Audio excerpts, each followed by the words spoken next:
Ну что ж, 10 часов утра в Башкортостане, 6 часов утра в Берлине и Дрездене. Но за окном у всех одинаковый день, 28 января 2026 года, среда. И канал «Аспекты Башкортостан» начинает международную панораму. Чуть было не сказал. Ну, почти, на самом деле, в этом термине, в этом названии, на самом деле, лишь доля шутки. Ну, если серьезно, доброе утро, дорогие друзья. С вами сегодня здесь Женя Коноплин. И Руслан Валиев. Доброе утро, дорогие подписчики. Именно так. И чат нашей трансляции – это место, где встречаются наши с вами соображения, где мы задаем друг другу вопросы и делимся впечатлениями. Поэтому давайте подключайтесь, дорогие друзья. Сразу же всем низкий поклон тем из вас, особенно кто ставит лайки и эти самые комментарии пишет. Для нас это соль земли, это воздух, с помощью которого мы дышим и с помощью которого поддерживается жизнедеятельность нашего канала. Поэтому, пожалуйста, не скупитесь на вот эти вот простые действия поддержки. Если есть силы и средства для поддержки более существенной материальной, то, конечно же, здесь тоже есть все возможности. Они все описаны в описании к данной и к любой другой трансляции, дорогие друзья. Да, конечно, можно посмотреть, что даже какой-нибудь Юрий Дудь, я вчера смотрел интервью его с Незлобиным, и он прям пару раз попросил написать комментарии, поставить лайки, подписаться. Это не просто так все делается. Нам тоже нужны комментарии, пожалуйста. Ответственно. Именно так. Итак, с нами здесь уже Стобава Назакиев Замир, Римма, Наталья, Зу. Искандер Махмудов, наш дорогой, также здесь, и он сходу рекомендует вчерашнее интервью, к которому, я думаю, мы сегодня еще вернемся. Интервью с Русланом Габасовым состоялось накануне.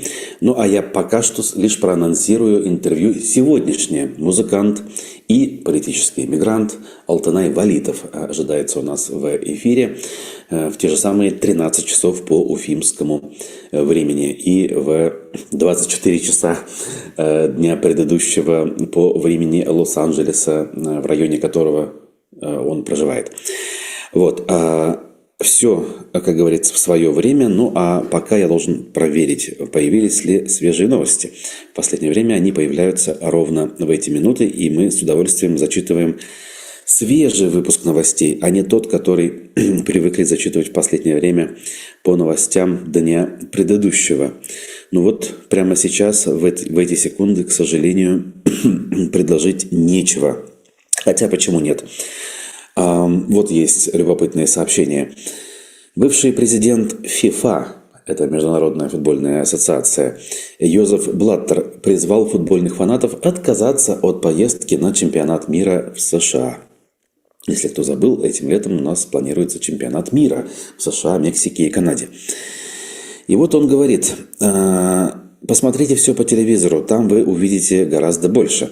К тому же при въезде вас могут не пустить, если вы не понравитесь офицеру на границе. Если повезет, просто отправят ближайшим рейсом домой. Посоветовал он и добавил, что США стремительно движутся к автократии. Блаттер добавил, что Пиет прав, кто бы это ни был, в том, что ставит под вопрос этот чемпионат мира. При этом Блаттера мы помним как фигуранта коррупционных скандалов, как человека, который симпатизировал, например, Путину и другой автократии, в том числе утвердив чемпионат мира 2018 года в России и 2022 года в Катаре. В Катаре, да, его не смущало, что он автократиям дает, собственно, право проведения чемпионата, потому что деньги не пахнут. Расследований на этот счет было очень много. Сейчас резко у него почему-то он решил в морального камертона поиграть. Очень странно. Уж Соединенные Штаты Америки, они, может, и стремятся, или как-то там дрейфуют в сторону автократии, но и не являются, в отличие от России, любого года, что 10-го, что 12-го. Не очень понимаю эти выпады. Именно так. Тут, в общем-то, добавить нечего. Ну что ж, у нас уже 5 минут с лишним, и, в общем, к сожалению, пока ничего нового нет. Но давайте тогда все-таки сориентируемся по вечернему выпуску. Тут важные события дня предыдущего.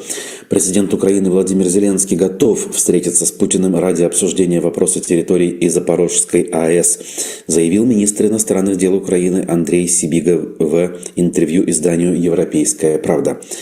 По его словам, это самые чувствительные вопросы. Глава МИД также отметил, что переговоры в Абу-Даби, в отличие от предыдущих встреч российской и украинской сторон, были более продуктивными. В соглашении будет два, утверждает Андрей Сибига. Украина подпишет с США мирный план, из 20 пунктов, а Соединенные Штаты отдельно подпишут документ с Россией. Подписи Евросоюза не будет, но Европа участвует в мирном процессе, уточнил он. По словам Сибиги, впервые речь идет именно о термине «гарантии безопасности». А глава украинского МИД добавил, что важные элементы будущих договоренностей – присутствие в Украине иностранных войск и пакет сдерживания. Ну что ж, будем надеяться. Глава КНДР Ким Чен Ын осмотрел памятники северокорейским бойцам, которые участвовали в военных действиях в Курской области в августе 2024 года. Об этом сообщает ЦТАК. Скульптурный комплекс установят в строящемся музее в Пхеньяне.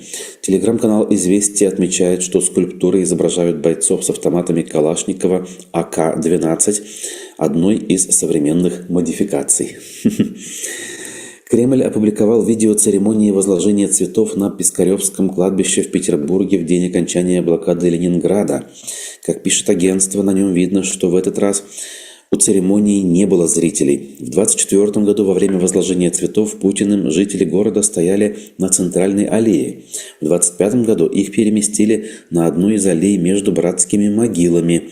На сегодняшних кадрах, писали вчера, можно увидеть только Путина, военных и чиновников. Ну, в общем, вот так скоро и чиновников не станет, а потом и военных не будет вообще.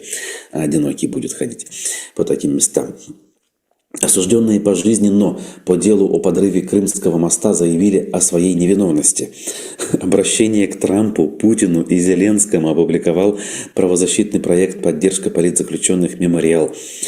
В нем Артем Азатьян, Георгий Азатьян, Олег Антипов, Александр Былин, Владимир Злоба, Роман Соломко, Артур Терчанян и Дмитрий Тяжелых заявляют об абсурдности обвинения, полном отсутствии доказательств умысла и открытых заявлениях главы СБУ об использовании в темную. Фигуранты утверждают, что были причастны к логистике обычного гражданского груза, строительной полиэтиленовой пленки. Позже выяснилось, внутрь рулонов было закамуфлировано взрывное устройство. Мемориал признал осужденных политзаключенными. Вот тебе на. Я понимаю, что они осуждены несправедливо, но можно ли их назвать политзаключенными, мне кажется, тут бабушка надвое сказала, не знаю. В России заблокировали энциклопедию аниме и манги Шикимори, что бы это ни значило. Сайт был включен в единый реестр запрещенных сайтов еще 22 января, пишет канал «Сети и сигналы». Однако пользователи стали жаловаться на то, что он стал недоступен только накануне. Ресурсы, посвященные аниме и манге или манге, в России блокируют уже больше года. Так, в октябре 2025 года Роскомнадзор закрыл доступ к ресурсу My Anime List. Преследование аниме и манги связывают с законом о запрете ЛГБТ. Ну и сокращение закупок российской нефти индийскими компаниями продолжится, хотя правительство не давало подобных указаний. Об этом заявил министр нефти Индии Хардип Пури в интервью Bloomberg. Скидки на сырье из России достигли рекордных отметок в индийских портах, однако в январе ожидается дальнейшее уменьшение поставок. Индия диверсифицирует поставки. Сейчас она закупает нефть у 41 страны. Компании заинтересованы в увеличении импорта из Канады и США, заявил Пури. Вот так вот мы сориентировались по вчерашнему дню довольно плотно, как вы видите здесь по новостям и событиям. И вообще насчет аниме с манго интересно с точки зрения того, что вот, когда смотришь некоторые мультипликационные произведения, на которых выросли условно корейцы, например, у меня есть один знакомый, и сравнивая это с тем, на чем выросли мы, условно, Винни-Пух, например, это, конечно, совсем два разных направления с точки зрения даже отношения к сексуальности. То есть, действительно, с самых юных лет эти так называемые сёнэны истории про героя, который там становится, он там вот сначала слабый и все сильнее, сильнее, сильнее, зачастую там очень много вот этого вот какой-то сексуальной подоплеки вокруг всего этого, но тем не менее, как-то как будто бы, общаясь что с корейцами, что с какими-нибудь японцами вдруг, которые попадались, они не похожи на каких-то маргинальных людей, поэтому как будто бы, дорогие товарищи, в Госдуме дело не в этом. Дело не в том, что в этом аниме показывают. Есть, конечно, вещи на этом свете, которые мимо меня. Для меня аниме – это японские мультики из там 85-95 годов. Помню про Что мышонка. это? Я не знаю, ну как бы вот мультики, в общем, я не знаком совершенно с этим видом искусства, и я знаю, что Наталью Поклонскую сравнивали в 2014 году с героинями аниме. Вот, что бы это ни значило. Ой, все это было позже. А если серьезно, вот тут горькая ирония у нашего зрителя Павла из США. Йозеф Блаттер в чем-то очень даже прав, пишет он. К сожалению, да. То есть мы действительно понимаем, что вот в плане самодурства там, каких-нибудь офицеров на границе мы можем согласиться. То есть даже в ходе чемпионата вот он скажет, ты мне не нравишься, и ты возвращайся трансатлантическим рейсом обратно. И все, и как бы в рамках, скажем так, политики Белого дома нынешней будет и вроде как и претензий некому предъявлять. Есть такое дело. Это, в общем-то, понятно. Так, последний гвоздь в крышку Росправосудия. Баймакское дело, где-то даже детский лепет, пишет тот же Павел Васильев на тему того, что мы услышали по приговору вот этим вот подрывникам так называемым Крымского моста. Ну да, абсолютно. Кстати, мне кажется, надо вообще держать в голове эту историю. И когда кто-нибудь начинает спорить о том, что там все-таки, когда у нас судят, ну, виноваты все-таки, да, там, ну, вот это вот, есть же у нас люди, оправдывающие режим, у которых не все однозначно и не все так ужасно. И когда ты говоришь о том, что правосудие не существует уже, то же самое они говорят, да нет, не приводите там пример своего Навального, он один такой, а во всех случаях все хорошо, они говорят. И вот надо говорить про этих ребят, которые просто делали свою работу и вообще не при делах. И их отправили на пожизненные сроки, или там какие, 25, сколько там лет им дали, за то, что они не делали вообще. Вот ведь правосудие, мать вашу. Это же легко перекрывается каким-нибудь Артемием Лебедевым, который типа покажет, что в Соединенных Штатах где-нибудь он вообще людей давит, да, и, собственно, убивает служба, которая занимается нелегальной миграцией. А То вот есть не повезти посмотрите, может как где угодно, там. да? Да. Конечно, это всегда прием известный, и поэтому как будто бы с этим именно поэтому и сложно бороться. Вот насчет того, что Испания, Англия, Германия реально обсуждают возможность бойкота чемпионата. Но сколько я помню, слышал про это в 17-18 году, чемпионат прошел. И вот что-то мне подсказывает, что, во-первых, без сборной Германии, Англии, Испании или кого там, Испании, этот чемпионат вообще в принципе невозможен. Кто там играть будет? Сенегал? В общем, я практически уверен, что к такому мероприятию бойкота не будет ни у кого. Ну да, хотя поговорить отдельные политики, конечно, могут на эту тему, но то оно и происходит в странах, где есть возможность говорить. Когда говорят самые разные люди, самые разные мысли, это, кстати, тоже и удобно пропаганде нашей. Они выхватывают высказывание какого-нибудь депутата, и это преподносится как позиция чуть ли не всего государства. Потому что действительно высказываются очень разные точки зрения, в том числе конкретными депутатами конкретного, например, немецкого Бундестага. Но эти высказывания очень далеки, как правило, от принятия законодательства и от его внедрения в жизнь зачастую. Это то же самое, например, у нас по миграционным вопросам. Некоторые пишут: о, там все уже, там ваши альтернативы для Германии, все их выселяет, скоро все закончится. Есть риски, но это не так быстро происходит, скажу я вам. Вот. Ну что ж, новости в республике у нас есть. Не сказать, что прям выдающиеся, но какие есть. Ну Ой, вот, да, например, я помните? считаю, честно говоря, что ревью единственная интересная новость за вчерашний день в Башкортостане, то интервью с Габасовым, на самом деле. Потому что Ну вот, да, создаем, как говорится, информационный фон на фоне его отсутствия. Это так. Ну, что, давай тогда скажем, если есть что сказать на эту тему. в Тем общем-то, более, да, можно. твою персону вчера обсуждали там, упоминали как минимум. Вот.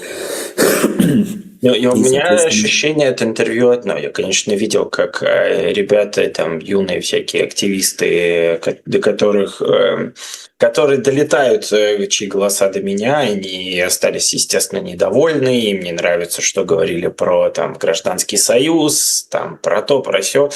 Понятно, что позиции полярны, но я точно стараюсь быть объективным, и как бы те рога и копыта, которые мне рисует, собственно, в телеграм-канале Руслан Габасова, я говорю, что это не соответствует действительности. Я вижу, что человек растет, на самом деле, с точки зрения того, какой он был сильно радикальный, зачастую косноязычный, неироничный, такой твердоловый спикер с очень приятными для людей идеями зачастую. А теперь это более хитрый, умеющий давать интервью, умеющий как-то отбиваться от вопросов и рисовать определенную картину, которая не выглядит тем ужасом, который периодически я читаю в его телеграм-канале. Вообще двойственность Руслана Габасова с точки зрения того, как он появляется на интервью и что он пишет в телеграм-канале, меня несколько удивляет. Ну, у Владимира Ильича получалось быть разным, да, вот тут тоже, мне кажется, такой немножко похожий симптом, он действительно очень разный. Если вы вспомните мой с ним, например, выход на его канал, мы с ним, несмотря на все его проблемы со мной до этого, мило пообщались, на самом деле, как будто бы.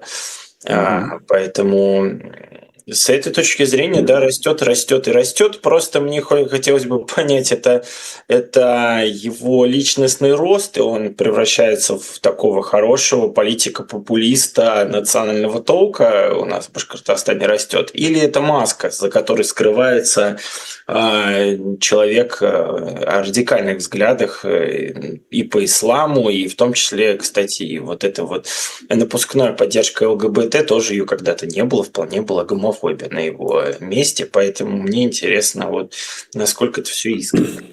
Из этого интервью это нереально понять, естественно, оно час длилось чем-то, но тем не менее интересно.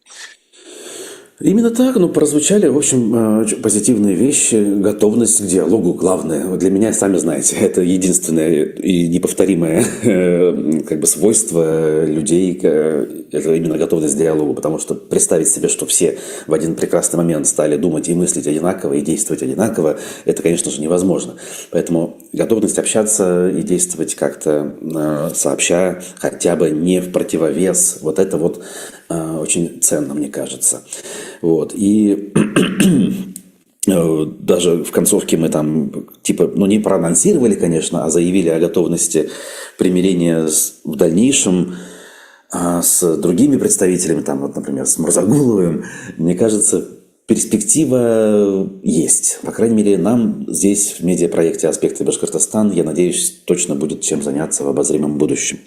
В общем, друзья, соответственно, ваши комментарии под вчерашним интервью мы тоже с удовольствием читаем. Где-то уже успели ответить, где-то нет. Пишите дальше, смотрите дальше. Ну вот мне, собственно, интересно с точки зрения, понимаешь, когда человек говорит о диалоге, о том, что нужно жить дружно, Я вспоминаю, как мне рисуют имперский флаг на фоне моей фотографии замечательной и перевирают мою цитату, да, и добавляют туда слова России, если я ничего не путаю. А это какое отношение имеет к диалогу? То есть, Это я нет, это вот это противоречит, конечно же, сказанному. противоречие, да, потому что диалог-то начинается с того, что, наверное, видимо, где-то был неправ, да, и тогда можно сказать, да, вот здесь мы перегнули и перегнули по тем или иным причинам. А когда тебе говорят, да мы готовы к диалогу, кстати, следующий наш пост будет посвящен тому, что у Коноплина опять там, я не знаю, что там, наркозависимость собственно, и рога, и копыта опять же растут. А для меня вот эта двойственность, она лицемерна и не нравится. Хотелось бы, чтобы было по-другому, а Мурзагулов, мне кажется, это немножко его притягивает к башкортостанской политике, а он, как мне кажется, может, порно для тебя, это украинский политик сейчас. То есть это человек, который метит в украинское информпространство, а Башкортостан его заботит только в контексте бывшие друзья, вот смотрите, то есть это определенная риторика тоже направленная на Украину, а Башкортостан, мне кажется, мало его волнует, если честно. Ну, тут и тоже есть доля правды в твоих словах. По-моему, он даже говорит публично, что на его канале, где, в принципе, аудитория довольно приличная, уже чуть ли не половина или больше половины, или что-то около того, это зрители из Украины, собственно. Если так, то, в общем, да, тут объективности надо смотреть в глаза, как говорится, и понимать, что действительно он там завоевал определенную публику и ее симпатии, и уважение даже. Если читать комментарии, то, в общем-то, это предположение подтверждается. Ну вот, друзья, как вы видите, идет некий процесс. Процесс лучше, чем его отсутствие, поэтому продолжаем его. И еще раз напомню, что в 13 часов сегодня мы ждем Алтыная Валитова. Надеюсь, ничего не сорвется и все состоится по плану.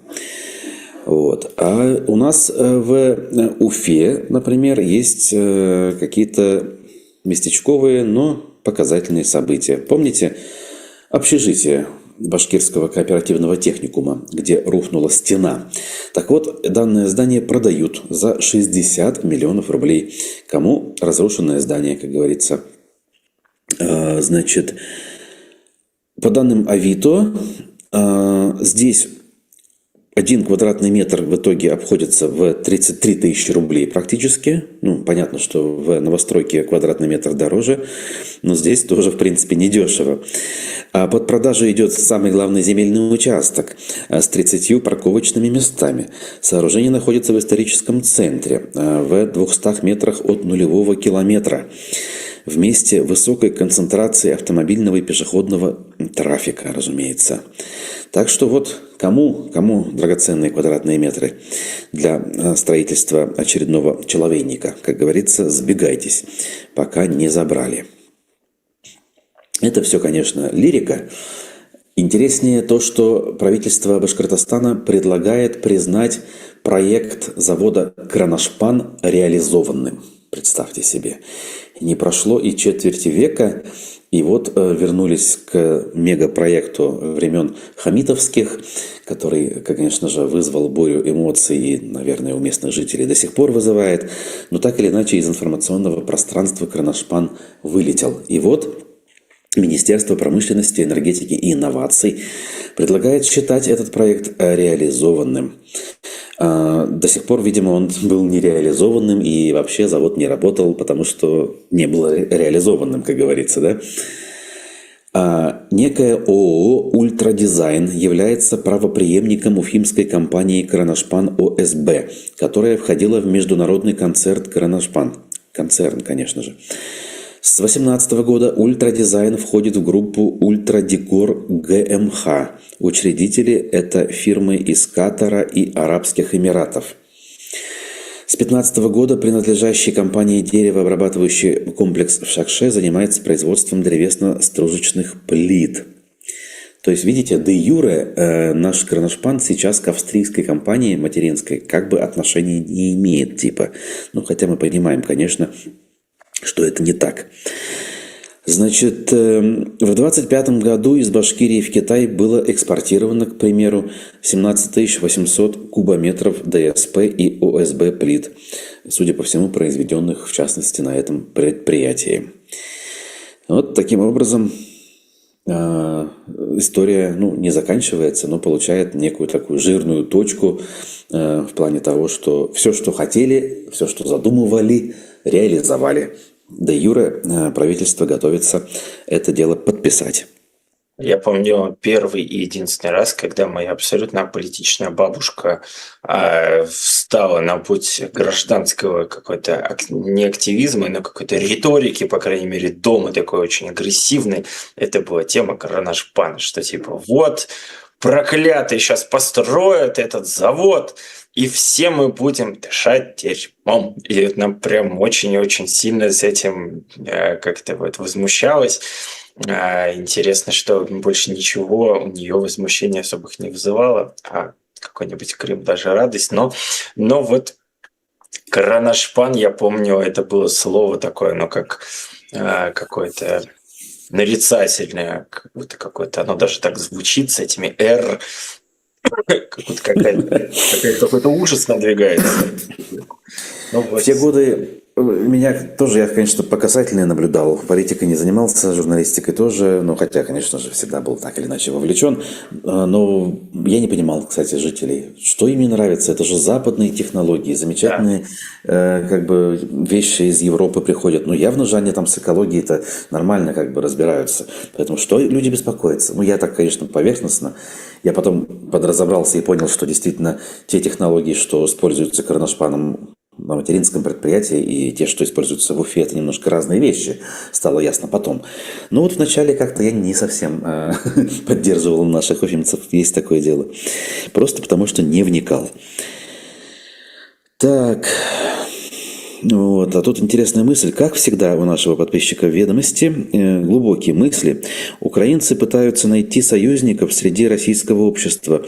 Вот и вся цена популярности и авторитета Мурзагулова. Как закончится война, он начнет слышать от украинцев: «Москаля забыли спросить». Не знаю, мне не казалось, что украинцам сейчас очень нужны какие-то российские спикеры. Вообще не нужны, насколько я понимаю, особо. Они всех плюс-минус одинаково не любят и не доверяют. А тут полюбили и доверяют, поэтому это, мне кажется, как-то интересно. А что уж там будет после войны, вообще предсказать сложно. Возможно, вы правы, конечно. Тем более, смотря как закончится эта вся история. И когда закончится. Ой, сколько тут еще переменных. Украинцы – это люди, у которых очень, у многих, у большинства есть родственники в России. Поэтому если Ростислав Мурзагулов выучит язык и максимально на этом языке будет придерживаться той риторики, которую он придерживается сейчас, уверен, что никаких проблем с тем, что он родился в России, не будет. Точно так же, как у Александра Глебовича Невзорова не будет никаких проблем в Украине, вот уж точно, если бы он захотел приехать. Насколько я понимаю, он туда не стремится. Ему в Италии, по-моему, или в Испании, ему гораздо приятнее.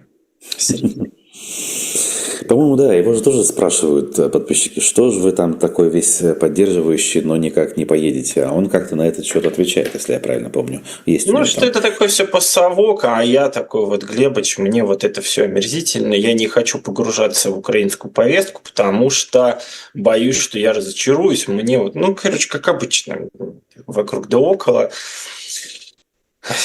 Старый пират, его даже обсуждать не хочется. Человек, все понятно в целом.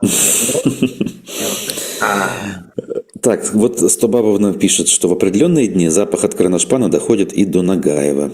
Видите, да, действительно. А уж там вот эти вот иногда дымы, которые стояли в воздухе и сейчас, наверное, стоят в безветренную погоду, тоже, как говорится, это объективная реальность. И утверждать, что эти дымы – это просто водяной пар, я бы не стал, учитывая то, что есть запах, который действительно доходит до разных мест. Вот. Поэтому, конечно же, я понимаю, что ошибался на тему того, что по умолчанию одобрял на тот момент любое начинание Хамитова, в принципе, да, потому что это в его годы было, и тем более европейские инвестиции казались исключительным благом. Так. Зуля. А, Я про Глебыча говорю только потому, что, ну, помимо всего прочего, я много всегда интересовался.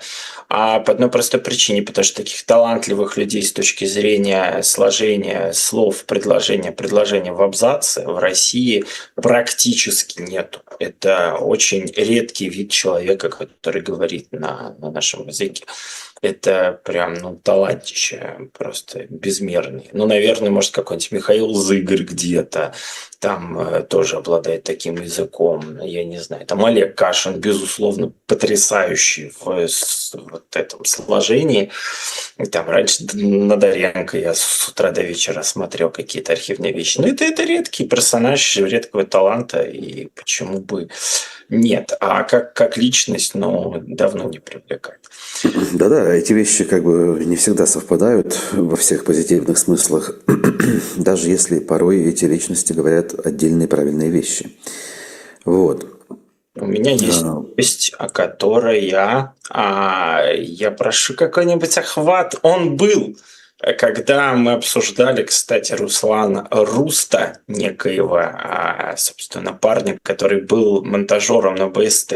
Мне очень много пришло сообщений от ребят, которые из моего рилса, во-первых, узнали, что Руста с нами нет, во-вторых, как бы со мной обсудили вообще всю ситуацию, возникшую вокруг него, и люди как бы в основном были убеждены, что речь идет о деньгах, конечно, а не о резкой перемене взглядов на какой год войны, да, на третий, на четвертый. Ну, это уже, я думаю, из разряда фантастики. И вот то же самое происходит с еще одним, ну, намного крупнее фигурой в башкортостанской телерадиосфере. Это речь идет об операторе Ахмеде Макладе.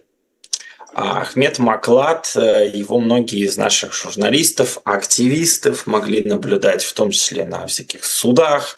Он с камерой всегда был где-то рядом, и, собственно, он у нас египтянин был. Вот так получилось, что вчера у него были похороны. Похороны были на Северном кладбище, поэтому кого-либо вытащить и приехать туда и как-то пообщаться с людьми, которые бы приехали, не вышло, к большому сожалению. Был бы, сам бы поехал, но вот сами знаете. А дело в том, что Ахмед Маклад уехал на войну. Ты сначала скажи, где он работал оператором? Работал на всей Уфе. Это последнее место, где он такое достаточно продолжительное время работал. Он работал со мной на РБК Уфа. В общем, много достаточно, я так понимаю, мест он обошел. Да, и даже мы были знакомы, и я когда-то там в начале десятых ходил на интервью на всю Уфу, финансовые рынки объяснял, и вот он там был, мы даже как-то общались, перекидывались словами. Угу. Да. Человек, конечно, такой интересный, вот, своеобразный, но тем не менее, я точно могу сказать, как его бывший коллега, что когда я пришел устраиваться на РБК Уфа, а пришел я не в самое подходящее для этого, как будто бы для оппозиционного человека время, это было что это было, там, конец весны, начало лета 22 года, и я шел с абсолютно осознанным туда решением перед отъездом, перед каким-то попыткой куда-то устроиться в оппозиционной СМИ, мне хотелось поработать в Уфе в тележурналистике, в новостной журналистике с точки зрения именно вот новостника, потому что этого навыка у меня особо не было. А когда у тебя за плечами передачи про особенных детей и вот эта вот надрывная интонация, то очень сложно стать журналистом все-таки в полной мере, да, это все-таки это вопрос ведущего.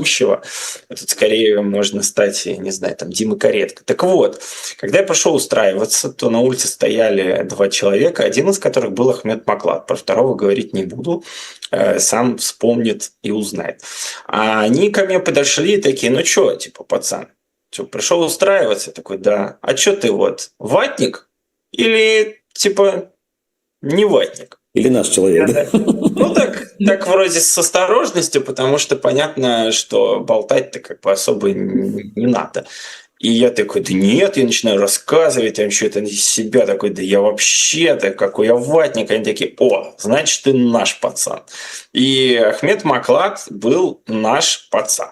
В плане взглядов наш человек. Собственно, у меня есть цитата одного из его бывших коллег, который говорит, я знаю, что у него был ребенок, сейчас, наверное, уже подросток, и я точно знаю, что по своей воле он бы туда не поехал. Я знаю, как он относился ко всему происходящему, у него на аватарке был флаг Украины. Ахмед Маклад 2-3 месяца назад оказался на СВО, а спустя пару недель Ахмеда Маклада не стало. Причина, по которой он там оказался, до сих пор мне непонятна и неизвестна. Из политических взглядов это невозможно просто. Опять же, в 26-м году, это какая-то... В 22-м году перевелись все патриоты, которые туда поехали из чувства там, какого-то своего благородного гнева. То есть благородного по их соображениям. Окей. Почему Ахмед туда поехал? Он подрабатывал в том числе таксистом, насколько я знаю. Он действительно испытывал какие-то финансовые трудности, но вот либо вопрос в этом, либо, как мне сообщил, опять же, один из коллег Ахмеда, что, возможно, он слишком много болтал, и его схватили там какие-то органы определенные. Видишь, он не скрывал своей позиции, он там что-то... А может быть, его как-то поставили перед выбором, когда выбора-то у него особо и не было.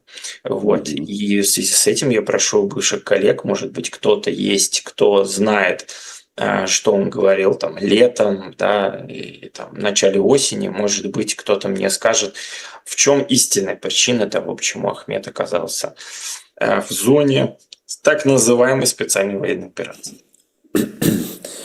Тут добавить нечего, кроме того, что это трагизм вообще всей этой истории вот в этой отдельной маленькой судьбе, на самом деле, да, то есть вот мы видим, что какие выкрутасы, загогулины, выражаясь словами Бориса Николаевича Ельцина, происходят вот внутри всего этого ужаса на самом деле. То есть, когда гибнет условный, там, как ты говоришь, ватник, зайтник и так далее, все понятно, все предсказуемо, в общем, это выбор. А тут вот так.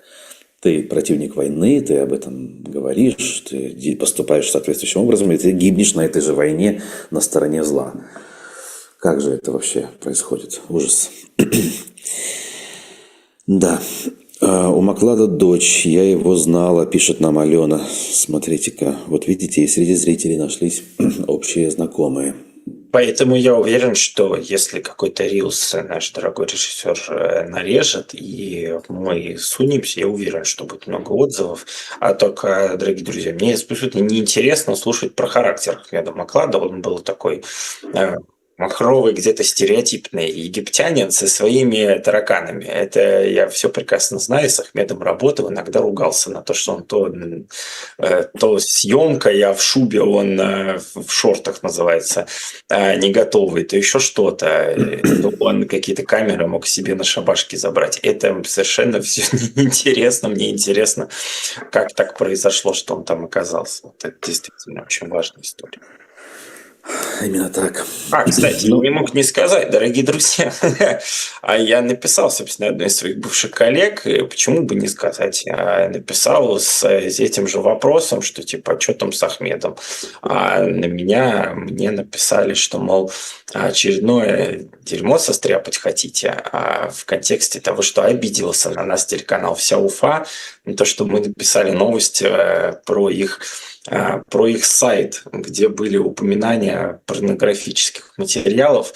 Дело в том, что у многих пропагандистов и ватников совершенно отсутствует напрочь ирония какая-либо и умение над собой посмеяться. Я уверен, что если бы у сайта «Аспектов» было бы описание чего-то такого, мы бы типа всполошились, исправили бы или где-то бы прочли в вашем форуме. У меня не было бы к этому какого-то отношения, что ой, вот они там про нас хулу распространяют. Ребят, никакой хулы в этом нет. Я прекрасно знаю, что телеканал «Вся Уфа» не эротический. И все это знают. Просто типа, да, вас взломали, возможно, какой-то бывший сотрудник. Но Ну и что, новость? Ну да, можно посмеяться. Мы посмеялись и написали. Вы увидели, исправили. Но вот это вот вся дерзость, которую я вчера наслушался про то, что у нас инфоповодов нет, и мы пытаемся лить грязь на честное имя всей Уфы. Ну, а вся Уфа, собственно, что это? Какой-то СМИ, которая отвечает каким-то стандартам журналистики, они про что-то рассказывают. Когда последний раз они про войну рассказывали что-то честное или про баймакское дело, я что-то не припомню.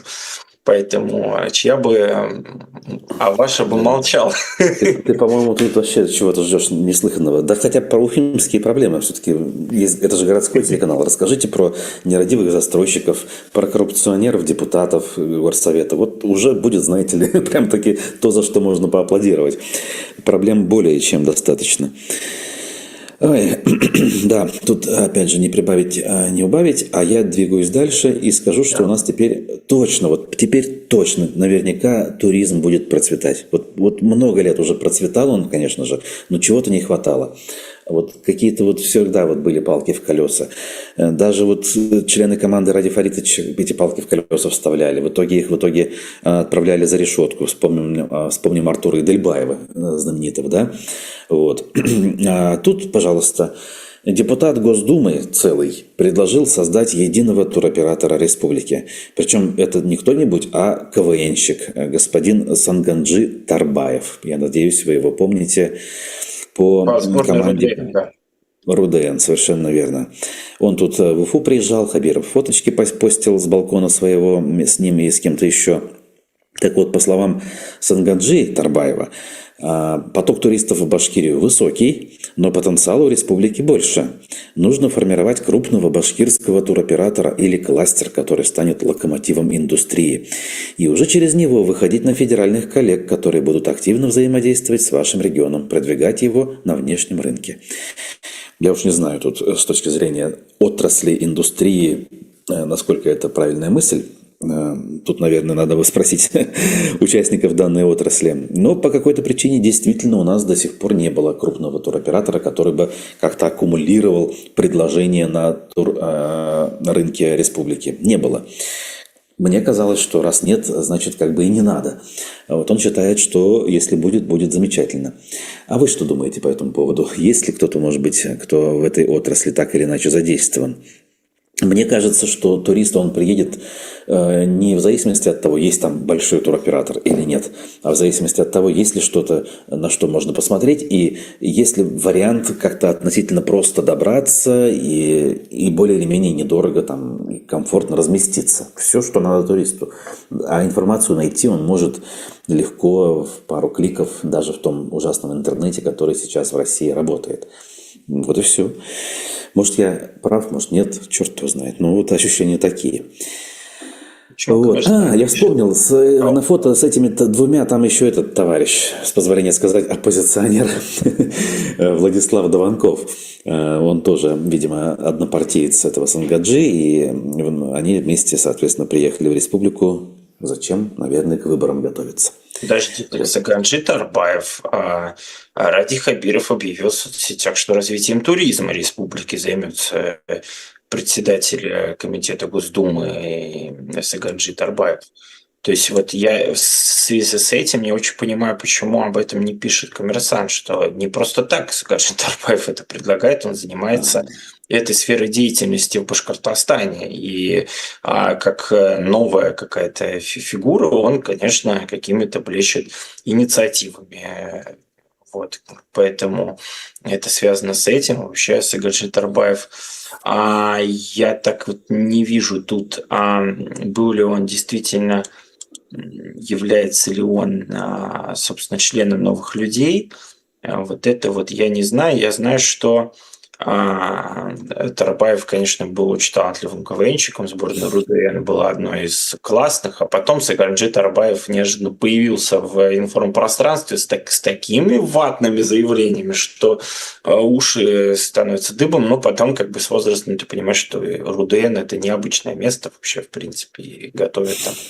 Это удивляться тем, что человек, закончивший, например, МГИМО, ставший каким-то таким человеком, или РУДН, вполне себе это нормально и естественно.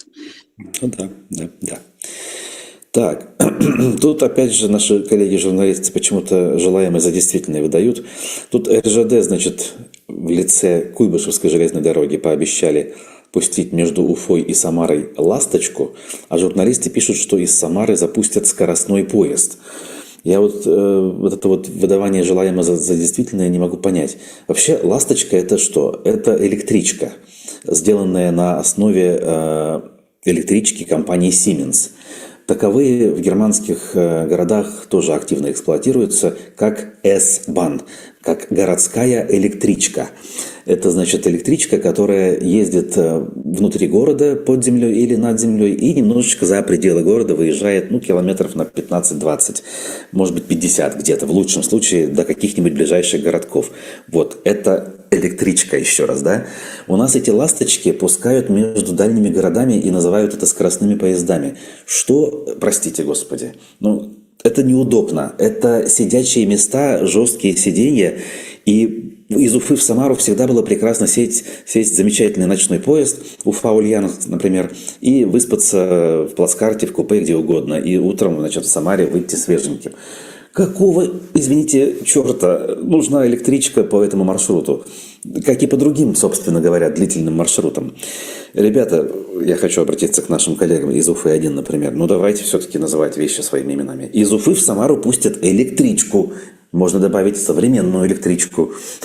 Но никак не скоростной поезд. Скоростной поезд – это совершенно другая история. Это вот Сапсан, тот же самый, сделанный, конечно же, компанией Siemens. Кем же еще? Вот. Видишь, ты как-то упомянул так в начале эфира, что мы чуть ли не международная панорама. Видимо, сравнивали себя с Александром Евгеньевичем Бовиным. Но, собственно, пахнет оно все одним и тем же, и эти заголовки пахнут как раз-таки международной панорамой такой, да, такой нормальной советской пропагандой, где вот пустят что-то скоростное. Классно, все, уже успех. Так, дорогие друзья, лайков мало, а просмотров много, 50, почти 60 человек в эфире, а это очень хорошо, а вот лайки надо поставить, лайки, и не забывать, вот как только эфир закончится, а ему осталось 15 минут, сразу написать комментарий, потом забудете. Написать комментарий любого содержания, не знаю, абсолютно не важно. Главное, чтобы он был. Ну вот, Жень, комментатор, юзер, пишет любой комментарий. Он спрашивает наше отношение к Ленину. Если белогвардейцы Кремля его хотят вынести из мавзолея. Я чуть было не хотел сказать, что мне уже вообще пофигу на то, что там в Москве происходит, и по поводу Ленина точно. Но если все-таки вспомнить отношение, которое сформировалось годами, я давно выступал за то, чтобы его убрать, конечно же, оттуда. Не место там покойнику, но в то же время и хоронить не надо, я считал. Нужно сохранить как бы для истории достижения ученых в виде вот этой мумии и где-нибудь в музее, значит, упокоить. Хотя есть мнение, что это вообще не по-христиански, там не по-человечески, все-таки похоронить надо. Да ради бога. Но точно не место ему там, вне зависимости от того, какое будущее ждет данную территорию. Сохранится ли это? Вообще, спрашивать со стороны в гуманизму, который труп лежит посреди Кремля, это в принципе, ну, ребята, мы кто? Мы как у племя майя или что? Ну, конечно, надо похоронить. И дело не в белогвардейцах или ком бы то ни было еще. Ленин очень сложная фигура, как любой правитель России. У нас абсолютно адекватных, нормальных людей, запомнившихся только адекватными, нормальными, собственно, какими-то поступками во время своего правления, нету.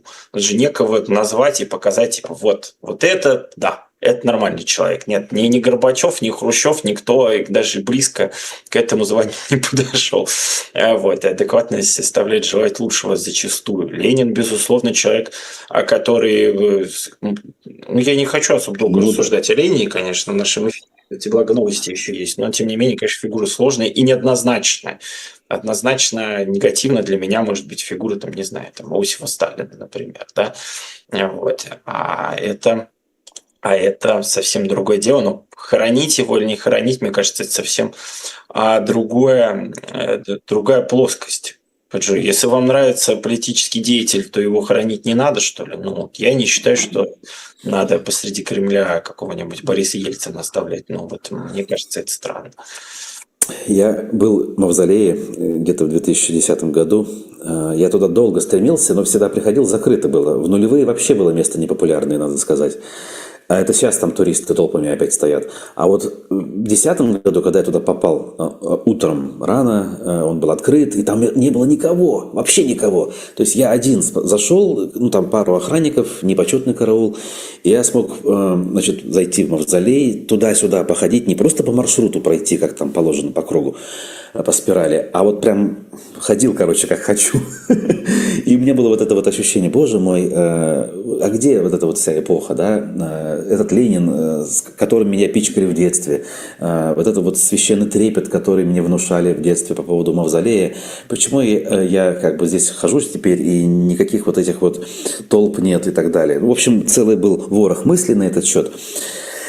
Но я почему-то считал важным там побывать. Вот что интересно, я к чему это все. То есть давным-давно уже как бы было ясно с Лениным все и понятно лично мне, но я считал важным там побывать хотя бы раз в жизни. И вот я там побывал. Любопытный факт биографии, назовем это так. Ладно.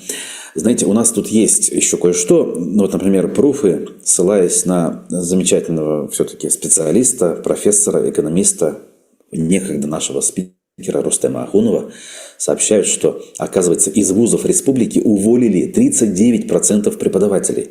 Подумать только, это почти половина.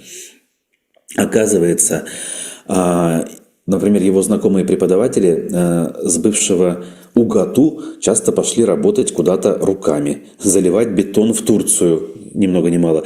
Тогда объединяли УГАТУ и, значит, соответственно, БГУ, мы знаем об этом, да? По подсчетам Ахунова, в целом в республике были сокращены следующие должности. Профессорско-преподавательский состав на 33%, профессоров стало на 29% меньше, доцентов на 24%. Оптимизация в целом значительно отразилась на численности старших преподавателей и ассистентов. Больше всех сократили инженерно-технический персонал – 44,5%, учебно-вспомогательный персонал – 46% и обслуживающий персонал – 69%. Я удивлен, что при объединении вузов сократится технический, в том числе персонал. А если какие-то преподаватели пошли работать руками, мне кажется, это говорит о компетентности этих преподавателей в первую очередь.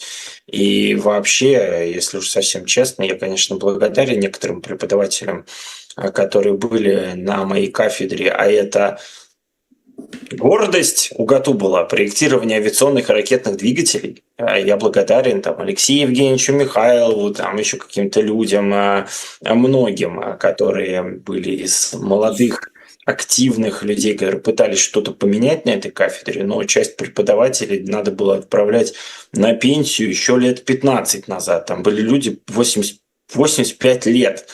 И там был преподаватель, я забыл его фамилию, к сожалению. Вот, он занимался одним из таких важных предметов, по-моему, что-то связано, ладно, неважно, не буду сейчас тупить, но, в общем, этот преподаватель шел на лекцию, на семинар, а по дороге падал в обморок. Прям лицом его успевали поймать, хватать его, как-то вот оживлять, и он уже еле живой, после там 50 инсультов вставал и шел обратно на семинар. Он не мог уже вот как-то функционировать, просто вот на работу приходить тяжело было. Он читал у него была своя книга, в отличие от многих, он написал выдающийся учебник, но он его стоял и читал просто.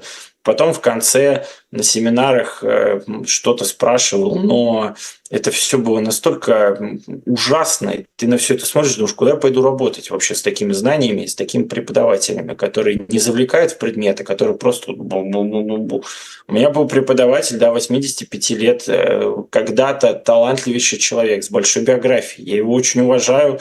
У нас с ним были замечательные отношения. Вот он даже очень на лекциях любил рассказывать, что в 2018 году за Собчак голосовал. Но дело в том, что этому человеку 85 лет, он засыпал на собственных лекциях. Ну как заснуть? Ну это же вот куда? И поэтому преподавательский состав, я про Башгу, я уверен, там те же самые истории, те же самые люди, а есть вообще люди случайные в профессии. Я не удивлен, что многие из них руками пошли работать, а кому-то на пенсию, кому-то еще куда-то. Ой, знаете что, вот наши инстаграм новостные агрегаторы сообщают, что скончался легендарный водитель уфимского трамвая. Я бы все-таки поправил, легендарный вагоновожатый все-таки, да, если быть точным. Речь про Юрия Субача. Я надеюсь, что те, кто как минимум постарше, его помнят. Если сами даже лично не катались на его маршрутах, то о нем слышали или смотрели какие-то видеосюжеты. С длинной шевелюрой, веселый, харизматичный водитель уфимского трамвая, который веселил своих пассажиров разными интересными, скажем так, сопроводительными комментариями. Он рассказывал про город, объявлял очень интересно и креативно остановки. В общем, ехать без улыбки, без смеха на его маршрутах было невозможно. Правда, мне казалось, что он довольно-таки давно ушел то ли на пенсию, то ли перестал как-то работать. Потому что я его помню хорошо из начала нулевых. А это, извините, 20 с лишним лет назад. Вот у ФАРБ или кто тут по HDTP пишут, что якобы он всю жизнь проработал водителем. Кто знает подробности, расскажите, пожалуйста. Потому что я действительно о нем давно не слышал. И причина его смерти тут тоже не указана. Здоровье, что-то еще. Но человек был очень интересный. Вот, пожалуй, чем можно было Уфе гордиться, чем, кем и привлекать тех же самых туристов. Но, к сожалению, на уровне властей, не то что республики, даже Уфы, по-моему, никакого внимания к нему не было вообще обращено. Хотя, мне кажется, это вот просто бери и используй, как говорится, во всех смыслах. И для привлечения к профессии, и для популяризации транспорта общественного. Да что угодно, в общем-то, можно было сделать. Так. Мне очень нравится комментарий про то, что гордость в ГАТУ в виде проектирования двигателей создал Ленин соцпакет. Так давайте так. А когда Валерия Владимировича Ободзинского мучили за строчку, как там, в каждой строчке только точки после буквы «Л», имея в виду, что, наверное, он имеет в виду Сталина, он имеет в виду там советскую власть, и надо запретить эту песню. Вот этот маразм, это тоже тогда Ленин? А расстрелянные люди – это тоже Ленин? Конечно. Ребят, давайте все тогда Ленин. И вообще, там сколько плюсов, столько и минусов. Зачем рисовать вокруг этого какой-то ореол прекрасной страны, которую мы потеряли? Сколько человек вышли защищать эту страну, когда она разваливалась? 0, и все. Что же вы все не вышли-то на улицы, если такая великая страна была? Итак, под занавес коротко. 30 января в пятницу Ради Хабиров обратится с ежегодным посланием к Госсобранию. Это можно будет посмотреть на БСТ, на Саляме, на Башкортостане 24, на Все Уфе, а также еще где-то в соцсетях можно будет. Я думаю, что в канале Хабирова в Максе, если там вообще реализована технически данная функция. В общем, ждем послания, если вдруг ждем, как хотите. Важнее вот еще что. Тут наш замечательный друг и подписчик Искандер Махмудов вчера, видимо, эфир послушал или как-то по другой причине упомянул в своей публикации и в сообщении нам Габдрахмана Кадырова, нашего прославленного земляка. Мы вчера как-то вскользь сказали, я упомянул, что вот воспоминания там какие-то приятные даже у меня возникают в связи с его именем, хотя когда я был на стадионе Строителя, он уже не выступал по понятным причинам, вообще не дожил до этих времен. А тут вот интересный факт, если хотите, про русофобию, в кавычках, разумеется. До сих пор в Польше представители этого спорта, а этот спорт остался, он как бы популярен с социалистических времен. Понятно, по всему соцлагерю этот вид спорта развивался для того, чтобы условному Габдрахману Кадырову было с кем соревноваться. Так вот, когда-то в 1963 году он подарил своему польскому коллеге кепку. И очень долгое время, пока на этой кепке место оставалось, польские чемпионы эту кепку передавали друг другу. именно чемпионы Польши. Теперь на этой кепке места нет уже вышивать имена новых чемпионов. И эта кепка все равно остается реликвией. И в ней обязательно каждый новый победитель польского чемпионата по мотокроссу, по спидвею фотографируется. Потому что для них Габдрахман Кадыров, наш прославленный земляк, является иконой, богом, я не знаю, кем хотите. Вот пример того, что ничто не властно над истинными, скажем так, ценностями в данном в хорошем смысле этого слова. Вот. Хотел именно таким образом под занавес закруглиться. И, по-моему, да, как раз у нас и время истекло. Хорошо. Мы еще раз должны сказать, что есть такое важное задание для каждого подписчика ответственного аспекта в Башкортостан — поставить лайк. И уже через минуту буквально написать комментарий какого угодно содержания. Напишите комментарий. Поздравьте нас с эфиром, пожелайте хорошего дня или плохого дня. Совершенно это не важно для алгоритмов YouTube-канала. А важно, когда наш эфир смотрит 1500 человек. Это здорово. Да, не 10, не 20. Ну вот напишите кучу комментариев, наставите кучу лайков. Может и до 2000 доползем когда-нибудь. Так или иначе, важное дело. Не просто ж так в 6 утра я встаю, в 5. Именно так. Ну и ждем аспекты мнения в 13 часов по уфимскому времени, дорогие друзья. Да. А пока прощаемся, будьте здоровы и всем пока. Пока-пока.